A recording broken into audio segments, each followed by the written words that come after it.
Map 1 Preamble.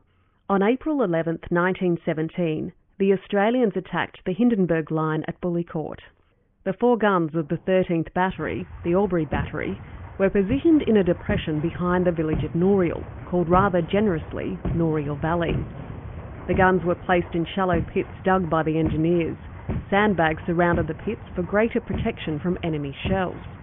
The task of the artillery was to cut gaps in the barbed wire in front of the German trenches. After 5 days of sustained fire by hundreds of British and Australian guns, the wire remained largely untouched. Nevertheless, with huge effort, the Australian infantry got through the barbed wire and captured the German front line. They suffered heavy casualties in doing so. Almost immediately, the Germans launched a strong counterattack, and after a hard fight, the Australians were forced to give up the trenches they had captured and withdraw. On the night of April 14th, the Australians held a line just east of Noreuil and Larnacore with a string of widely spaced posts. When darkness fell, the Germans began to infiltrate between the posts. Map 2, German attack overrunning the outpost line. Before dawn on April 15th, the Germans launched a strong attack towards Larnacore. They broke through the weak Australian defences. Isolated groups of Australians fought till they ran out of ammunition and were forced to surrender. Map 3, Germans capture the 1st Division guns. The guns of the 1st Division were captured, the gunners falling back with the infantry, taking the gun sights and breech blocks with them. The attack swept past the right flank of the Albury Battery, positioned as it was in the Noreuil Valley. Map 4. Major John Ray, commanding the 13th Battery, was aware of the seriousness of the situation as the German attack swirled round the battery. What to do? Abandon the guns and pull back, or fight? Major Ray decided to fight. With remarkable promptitude, he ordered the guns dragged out of their pits, reversed them and opened fire on the enemy, inflicting heavy casualties. Military cross citation, Major John Ray, Albury Battery. Map 5. Australian infantry resting at Vracour immediately moved up to halt the German advance. When our infantry counterattacked, Major Ray followed the enemy with very destructive fire, increasing his range as our infantry advanced, thus keeping a protective barrage in front of them and assisting the counterattack to be pressed home and inflicting casualties on the enemy. Military cross citation, Major John Ray, Albury Battery. Map 6.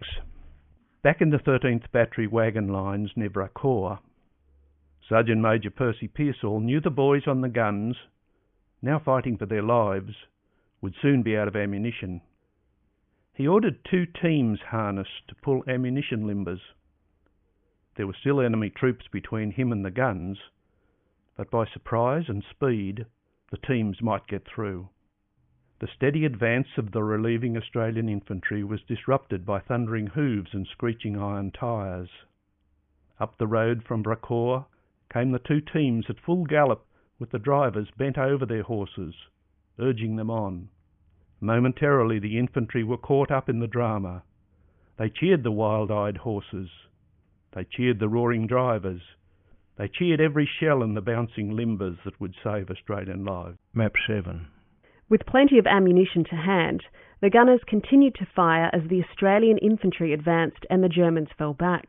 The 17th and 20th Battalions did splendid work. Also the machine gunners, who got direct fire on the enemy in the open. The situation for us seemed a bit uncertain for a while, but once the Germans found they were being surrounded, they surrendered in hundreds. Gunner Frank Mongan, Albury Battery. Map 8. British aircraft joined the battle, swooping low and firing on the withdrawing enemy. 4 aeroplanes flew over low during the stunt, carrying back messages to infantry, also turning their machine guns on Fritz. Gunner Frank Mongan, Albury Battery. Map 9. Later, when our infantry regained their captured guns and frontline positions, Major Ray kept 1 gun out of its pit for emergencies.